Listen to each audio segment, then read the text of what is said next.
네,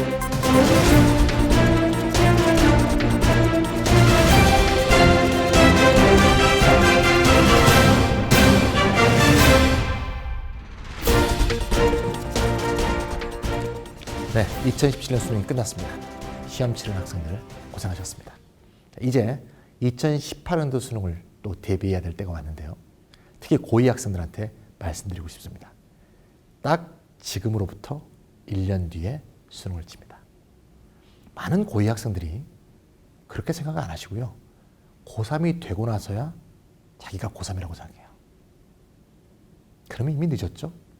왜냐하면 3월부터 11월까지는 고작 8개월밖에 안 됩니다.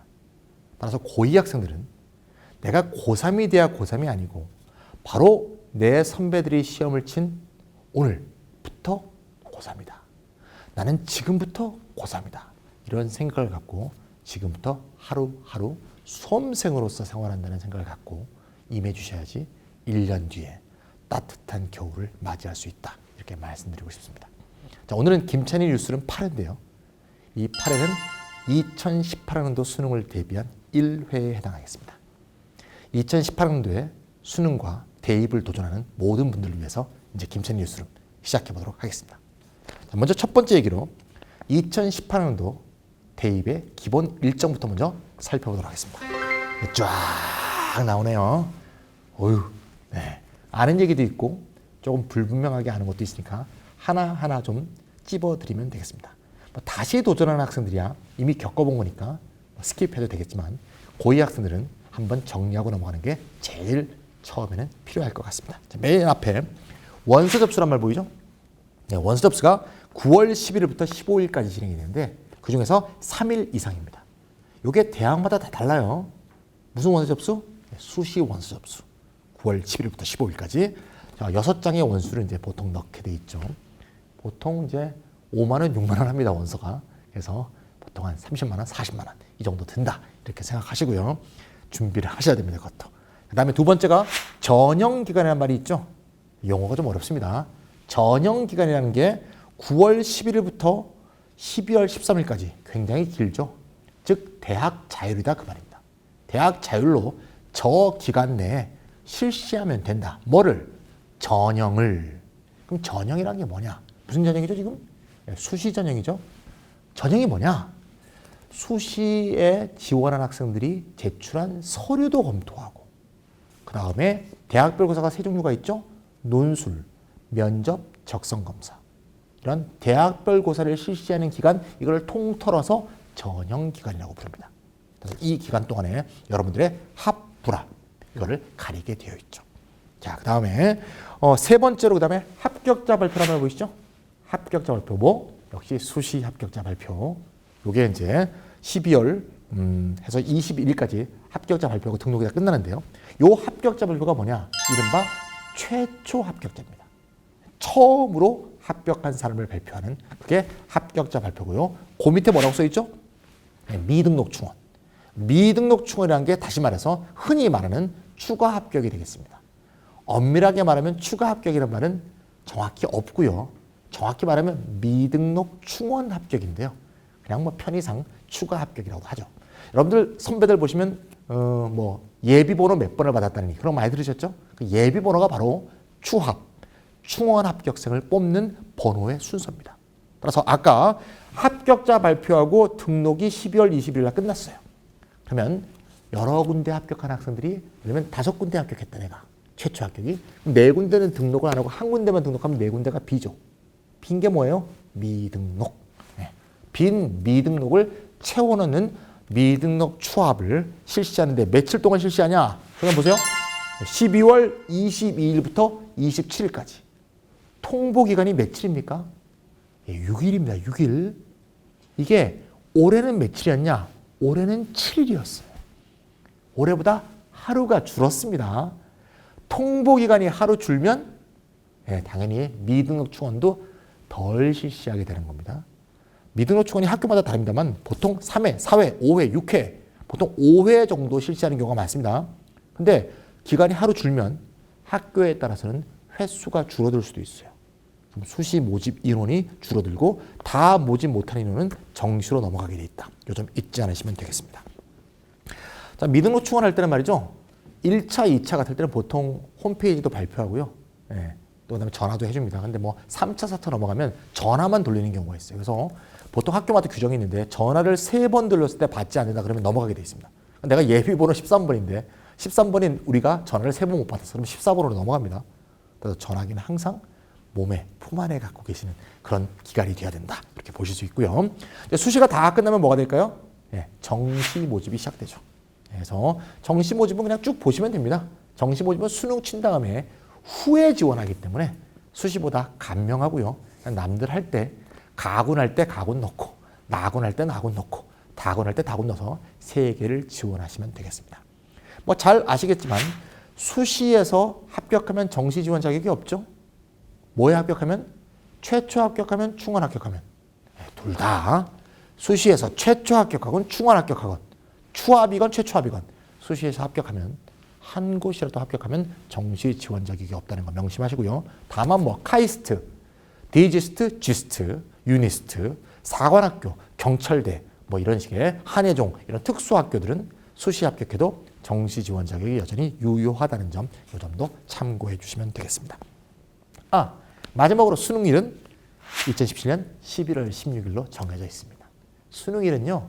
몇 년 뒤까지 다 정해져 있어요. 전부 다 목요일이에요. 그래서 목요일을 매우 좋아한다. 목요일 11월 16일입니다. 여기까지가 대입 전형 기본 일정이 되겠고요. 벌써 마음이 막 부풀죠? 네. 어때요? 막 초조합니까? 아닙니다. 초조할 거 하나도 없어요. 네. 그냥 평소 하던 것처럼 꾸준히 하시는 분들이 성적이 잘 나옵니다. 가끔 그래요. 어떤 사람은 수능 대박이니 뭐 수능에서 망했니? 사실 그런 사람 별로 없어요. 실력대로 나옵니다. 공부에 비례하는 게 수능이에요. 그러니까 절대 땀은 배신하지 않는다. 이 점을 잊지 않으시면 되겠습니다. 두 번째 넘어갈게요. 2018년도 대입 제일 큰 변화가 있죠. 네, 영어가 절대평가가 되죠. 네, 영어 못하시는 분들 화도를 지르고 계시네요. 못하는 분들도 1등급은 먹어야 됩니다. 절대평가 된다고 뭐 쉽게 1등급을 만들어주는 건 아닙니다. 그리고 갑자기 시험이 어려우면 90점 넘는 것도 굉장히 어려울 수가 있어요. 그 점 명심하시고요. 어쨌건 절대평가가 되고 그다음에 원점수가 활용되는 거죠. 지금까지 영어는 100분위 혹은 표준점수, 학교에 따라서 좋은 학교는 표준점수, 중위권 이하 대학은 100분위를 점수 활용 방법을 썼는데 이제부터는 원점수를 활용해서 원점수 90점 이상이면 1등급, 80점 이상이면 2등급 이런 식으로 10점 단위로 등급이 매겨지도록 됐죠. 이게 영어 절대평가입니다. 자, 영어 잘하는 학생들은 막 곡소리 들립니다. 난 도대체 어디에서 점수를 따란 말이에요. 다른 과목에서 따야죠. 뭐 어쩔 수 없습니다. 특히 다시 도전하는 학생들은 정말 영어 공부 열심히 해놨는데 참 절대평가로 다 맞아버리면 참 기분 좀 그렇겠죠. 네, 그럴 때는 다른 공부를 어떻게 더 할 것인가 이 점에 대한 전략을 잘 세우셔야겠습니다. 자, 각 대학이 이제 영어 점수를 이제 어떻게 발행하게 되는가 한번 볼까요? 자, 여기 쫙 펴주십니다. 네, 서울대부터 숙명여대까지 쫙 한번 보이는데요. 자료집에 잘 돼 있습니다. 일단 수시에서도 영어는 수시의 반영 방법, 즉 최저 학력 기준에 들어가겠죠. 예전에 무슨 뭐 2등급, 뭐 1등급 이런 식으로 등급을 보던 것도 유효합니다. 겉보기에는 수시에서 영어 반영 방법은 안 바뀐 것처럼 보여요. 뭐 수시 영어 1등급, 뭐 영어 2등급. 근데 사실은 크게 바뀐 거죠. 왜냐하면 과거의 수시에서 영어 1등급, 영어 2등급이란 말은 상대평가 1등급, 2등급이잖아요. 예, 상위 4% 1등급, 상위 11%까지 2등급 이런 식의 등급이었지만 문제는 절대평가 1등급, 2등급이니까 숫자가 같더라도 수시에서의 영어 등급이 갖는 의미는 완전히 변했습니다. 그래서 보통 학교들이 영어는 좀 환산 방법이 다르기 때문에 다른 거는 표준점수고 이거는 원점수이기 때문에 다른 것만 갖고 기본적으로 수능 최저 기준을 내고 영어는 탈락 기준을 만들어놨죠. 영어 최소한 2등급은 돼야 된다. 또는 과에 따라서 영어가 최소한 1등급은 돼야 된다. 이런 식으로 탈락 기준을 정해놓는 식으로 영어가 활용되고 있다. 정시가 이제 문제인데요. 정시는 이제 감점 방법이 다 다르죠. 학교별로. 네, 학교별로 쭉 다르다는 거. 서울대 같은 경우는 1등과 2등급 점수차가 0.5점 차죠. 좀 더 엄밀하게 말하면 말이죠. 대학별로 영어의 반영 방법은 3가지가 있는 거예요. 하나는 감점 방법. 국어하고 수학하고 탐구를 더한 점수에서 2등급 이하는 감점을 해 들어가는 거죠. 감점 방법. 두 번째는 가산점 방법. 가산점은 뭡니까? 예, 국어, 수학, 탐구를 더한 점수에다가 영어 점수를 더해 주는 거죠. 예. 그다음 세 번째 방법은 그냥 총점 속에서 그냥 반영되는 기존의 방법을 고수하는. 총점 1000점 중에서 뭐 160점은 영어다. 이런 식으로. 총점 반영 방법. 이렇게 세 가지 방법이 있습니다만 반영 방법이 세 장주라 해서 본질이 다른 거네요. 본질은 똑같아요. 본질은 1등급과 2등급, 2등급과 3등급 각 등급 간 점수 격차를 둬서 2등급 이하를 처벌하는 방식이 되겠습니다. 따라서 결국 점수 격차가 어떤가 이것만 확인해 주시면 되겠어요. 한번 볼까요? 서울대 0.5점 차입니다. 좀 비슷한 방법으로 감점하는 고려대 같은 경우는 1등과 2등급이 1점 차입니다. 그러니까 점수 차가 더 크죠. 가산점을 주는 데는 보통 100점이 주어져 있고 1등급이 점수 차가 돼서 2등급, 3등급이 쫙 되어 있습니다. 한번 좀 보시면 성균관대 인문 같은 경우는 1등과 2등급이 3점 차죠. 자연계는 1등과 2등급이 2점 차. 서강대는 1점 차. 이렇게 학교마다 점수 차가 다 다릅니다. 공통점은 뭐죠? 네, 2등급을 먹으면 안 되겠다. 이게 공통점이죠. 무조건 영어는 1등급. 왜? 1등급 먹는 사람이 굉장히 많을 거기 때문에 나만 2등급을 먹으면 그 불이익은 굉장히 큰 거죠. 무조건 1등급을 목표로 공부 계획을 잡아주셔야겠습니다. 어쨌건 1등급을 먹어야 된다. 요 점은 변함이 없다. 자, 그럼 말이죠. 이제 첫 번째 얘기, 두 번째 얘기 다 했고요. 자, 이제 또 변하는 거. 변하는 건 아니고 올해부터 했던 한국사 있죠? 한국사는 새로 변하는 게 아니고 올해부터 했던 거니까 한국사 잘해야 되겠죠? 한국사 인문계는 3등급, 자연계는 4등급 정도 먹으면 된다. 3등급 넘으면 뭐 마음이 편해지죠. 그래서 지금부터 하실 건 없고요. 한국사는 좀 점수 봐가면서 좀 추가로 해야 될 것인지 말아야 될지 결정해 주시면 되겠습니다. 자, 다음 얘기로 말이죠. 수시와 정시의 실제 반영 비율에 대해서 하겠습니다. 매년 각 대학별 수시 정시 반영 비율은 매년 변하죠. 매년 변하기 때문에 매년 살펴봐야 됩니다. 그래서 각 대학별 수시 정시 반영 비율이 쭉 나옵니다. 모든 대학을 다 표현하지 못해서 죄송합니다. 199개를 다 표현할 수가 없잖아요. 그래서 그런 거고 아무래도 여러분들이 마음속에 품고 있는 인기 학교를 중심으로 할 수밖에 없다는 점도 방송의 한계상 그럴 수밖에 없다는 점 이해해 주시면 되겠고요. 좀 더 자세한 도표는 나중에 좀 더 자료집을 만들어서 또 여러분들한테 선사해 드리도록 하겠습니다. 자, 보면 말이죠. 서울대 국민에서 국민대까지 제가 쭉 표를 만들었는데요. 서울대에서 국민대까지가 수시가 평균적으로 71.6%, 정시가 28.4%니까 수시의 압도성은 여전하다.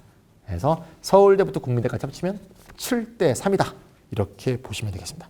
각 대학별로 보면 서울대가 좀 많죠. 수시가 78.5%. 제일 많은 데는 내년부터 논술을 없애는 고려대죠. 수시가 84%, 정시가 16%밖에 안 됩니다. 사실 고려대가 원래 원안을 만들 때는 정시를 아예 없애버리겠다 그러다가 그래도 16%나 남은 게 어떻게 보면 합리적인 선택이다 이렇게 볼 수가 있겠습니다. 그에 반해서 건국대와 숙명여대가 좀 정시 비율이 많습니다. 건대와 숙명여대는 정시 비율이 40%가 넘습니다. 항상 수시하고 정시의 비율을 볼 때는 말이죠. 한 두 가지 정도를 감안해야 하는데요. 첫 번째부터 먼저 말씀드릴게요. 실제로 정시가 40%라고 하면 보통 45%에서 47%를 정시로 뽑습니다. 즉 실제 정시 모집 인원은 늘어난다 그런 말씀입니다. 왜 그런지 아시죠? 아까도 말씀드렸습니다만 수시는 미등록 충원을 하더라도 올해는 7월 7일이죠. 내년부터는 6일. 6일밖에 실시 못하기 때문에 미등록 충원에서 다 채우지를 못합니다. 왜 다 못 채우냐? 추합도 여러 군데 발생하거든요. 예를 들면 내가 추합 3차에서 A, B, C 학교 세 군데 합격할 수 있어요. 그러면 3차 추합을 발표해 놓고도 내가 A를 등록하면 B 대학, C 대학은 미등록 충원을 채우지 못하게 되죠. 그래서 4차, 5차 이렇게 넘어가는 겁니다. 그러다 보면 다 못 채우고 정시로 넘어가기 때문에 40%라면 45%에서 47% 이렇게 생각하시면 되겠어요. 30%면 33에서 35%이 정도로 이해하시면 되겠다. 정시 인원은 늘어난다. 이 점을 잊지 마시고요.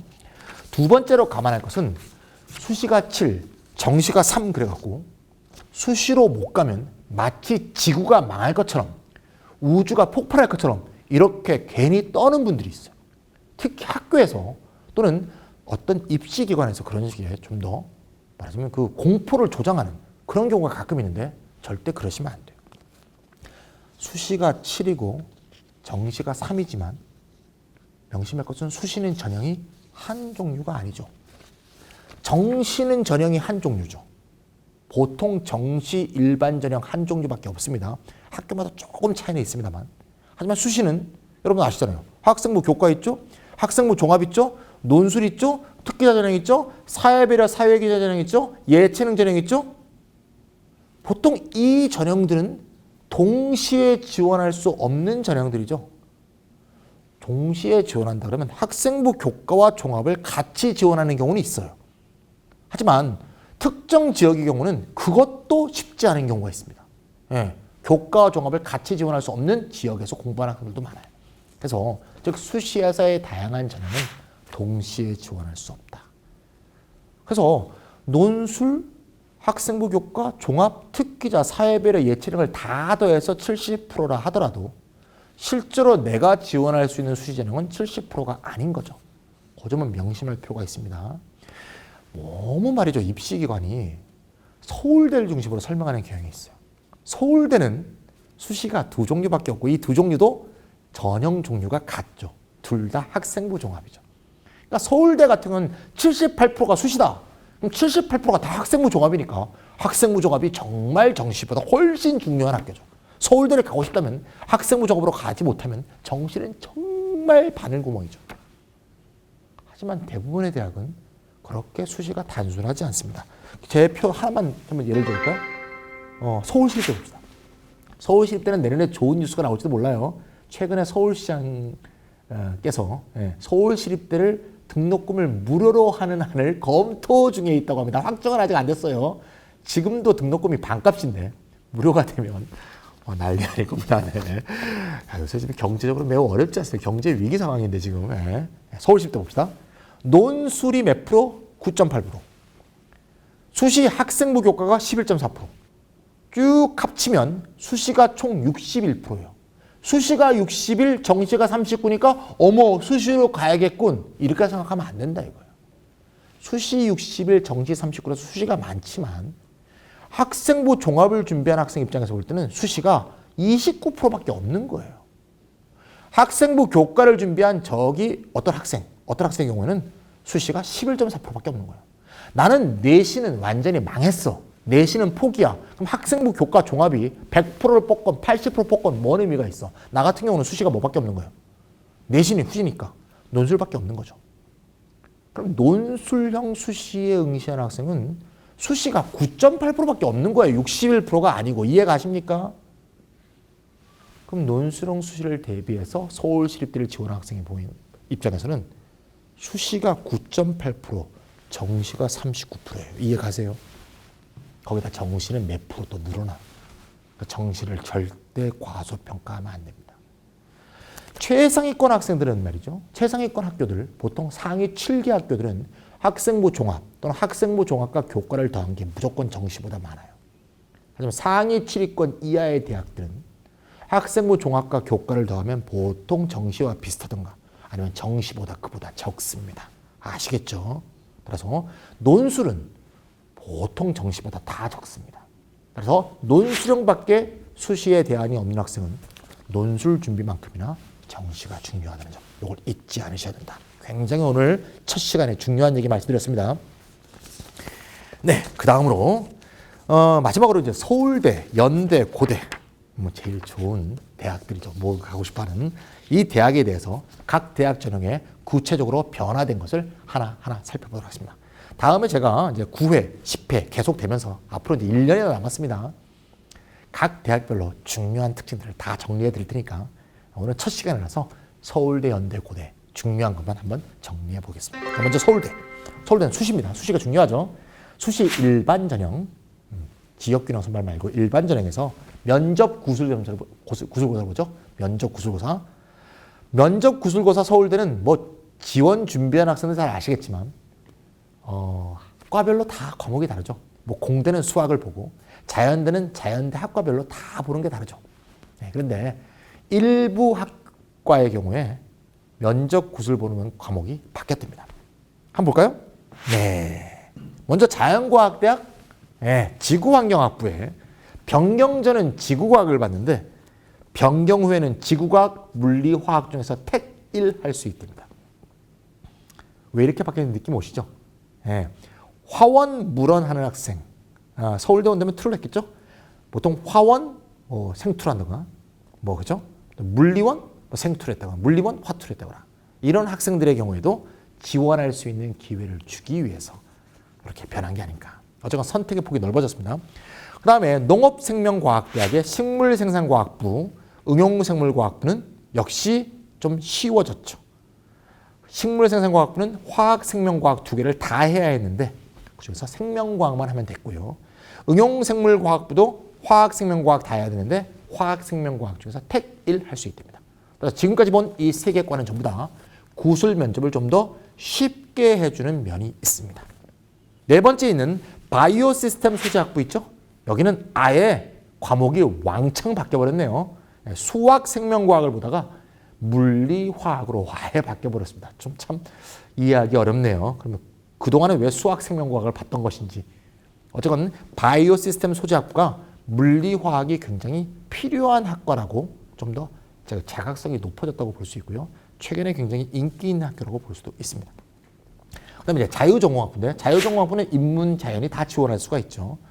과거에는 인문학, 사회과학, 수학원, 수학2 중에서 택3이었는데 내년부터는 수학1이 필수고 인문학, 사회과학, 수학2 중에서 택1 하게 됩니다. 누구한테 쉬워졌죠? 네, 자연계에게 쉬워졌죠. 과거 같으면 자연계 학생들의 경우 수학1, 수학2 외에 인문학, 사회과학 중에서 하나를 해야 했습니다.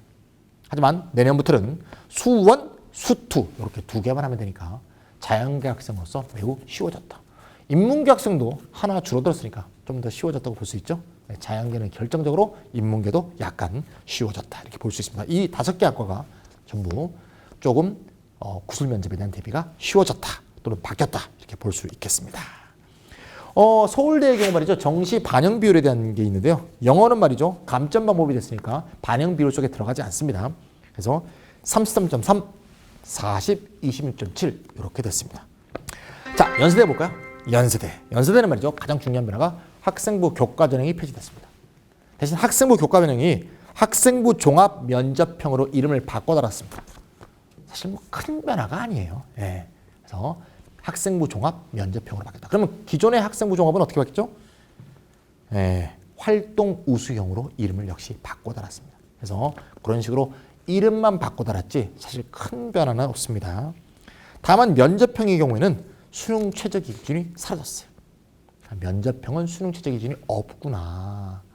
그래서 면접이 들어가면서 면접에서 실력을 파악할 수 있으니까 수능 최저까지는 점검할 필요가 없다. 이렇게 봤고요. 고려대 한번 가볼까요? 고려대 같은 경우는 큰 변화가 있는 것으로 여러분들 2018년도 수능에 큰 변화 나올 때 항상 고려대가 항상 신문과 언론을 도배했었죠. 아시다시피 논술 전형이 폐지됐습니다. 이쪽으로 보여야 되겠죠? 논술 전형이 폐지됐다. 자, 그리고요. 학생부 전형이 매우 늘었는데요. 신설된 전형이 있습니다. 뭐가 신설됐냐? 연세대는 없어진 게 고려대는 생겼습니다. 학생부 교과 전형이 신설됐고요. 이름은 고교 추천 1. 그리고 기존의 학교장 추천 전형은 고교 추천 2가 됐습니다. 기존의 융합 인재 전형, 누구나 지원할 수 있는 융합 인재 전형은 일반 전형으로 이름 바꿨죠. 누구나 지원할 수 있으니까 일반 전형의 이름이 그럴듯해 보입니다. 어쨌건 학생부 교과와 학생부 종합으로 매우 많은 인원을 뽑게 돼 있다. 요즘 잊지 마시고요. 정시는 그에 비해서 매우 줄어들었죠. 995명을 뽑던 거를 600명밖에 뽑지 않는답니다. 그래서 굉장히 선발 인원이 줄어들었다. 또한 큰 변화는 내신 반영이 아예 없어졌습니다. 원래 학생부 10% 반영을 조금은 했는데요. 이것도 없어져서 수능 100%로 바꿨습니다. 요게 더 중요한 변화 같네요. 탐구 영역 한 과목을 제2외국어 한문으로 대체하던 것이 폐지됐습니다. 참 이 제2외국어 한문은 참 문제인데요. 제가 사실 한 7, 8년 전부터 계속 문제 제기를 해왔는데 그게 가장 심각한 게 이제 2018년도부터가 정말 심각한 것 같아요. 왜냐하면 과거의 제2외국어 한문은 계속 문제였습니다만 그래도 영어는 상대평가였죠. 근데 내년부터는 영어는 절대평가, 제2외국어는 상대평가죠. 좀 거꾸로 돼야 된다는 느낌이 드는데 어쨌든 그렇게 돼버렸습니다. 영어는 절대평가, 제2외국어는 상대평가. 그래서 최근에 국회에 제출된 자료를 보니까 외고, 국제고 학생들 중에서 자기가 원래 전공으로 되어 있던 제2외국어가 아닌 걸 선택한 학생이 무려 67%입니다. 그럼 도대체 외고의 제2외국어 교육은 그 수십 시간을 들여서 공부한 제2외국어는 도대체 뭔 거예요? 말이 안 되는 거죠. 근데 지금 그렇게 되고 있죠. 그래서 결국 아랍어와 베트남어에 쏠리고 있는 이 현상, 이것 때문에 그 상대평가된 점수를 사탐을 대신하는 것으로 인정하는 건 좀 불합리하지 않느냐 하는 생각을 고대가 반영한 것이다. 이렇게 볼 수 있겠죠. 자, 오늘은 뉴스룸 8회 2018년도 대비를 위한 첫 회가 되겠는데요. 첫 회에 다 배부를 수는 없겠지만 제일 중요한 여러분들이 1년 동안의 수능을 대비하고 대입을 대비하기 위해서 가장 중요한 기초적인 정보를 한번 정리해드렸습니다. 자, 1년 남았는데요. 어떻게 길게 느껴지시나요? 짧게 느껴지시나요? 아마 1년 동안 공부할 생각하니까 막막한 마음이 들어서 정말 언제 시험이 올까 굉장히 길다라고 느끼시는 분들이 많을 것 같아요. 벌써 답은 그렇지 않다는 거 알고 계시죠? 1년 손살같이 지나갑니다. 특히 재학생들 겨울방학 지나고 나면 곧 중간고사, 곧 기말고사, 곧 중간고사 금방금방 지나갑니다. 곧 기말고사. 매번 내신 보다 보면 정신없이 지나가는 게 1년입니다. 따라서 지금부터 고삐를 당당히 단단히 매시고요. 이번 겨울방학 때 내가 환골탈퇴한다 이런 마음으로 2018년도 수능과 대입에 전열을 가다듬어야 될 그런 시점이라고 보여집니다. 김천희 뉴스룸이 1년 동안 함께 응원하면서 항상 좋은 정보를 전달해 드릴 테니까 저와 함께 하시면서 수험생활의 어려움을 이겨내시기 바랍니다. 다음 또 뵙겠습니다.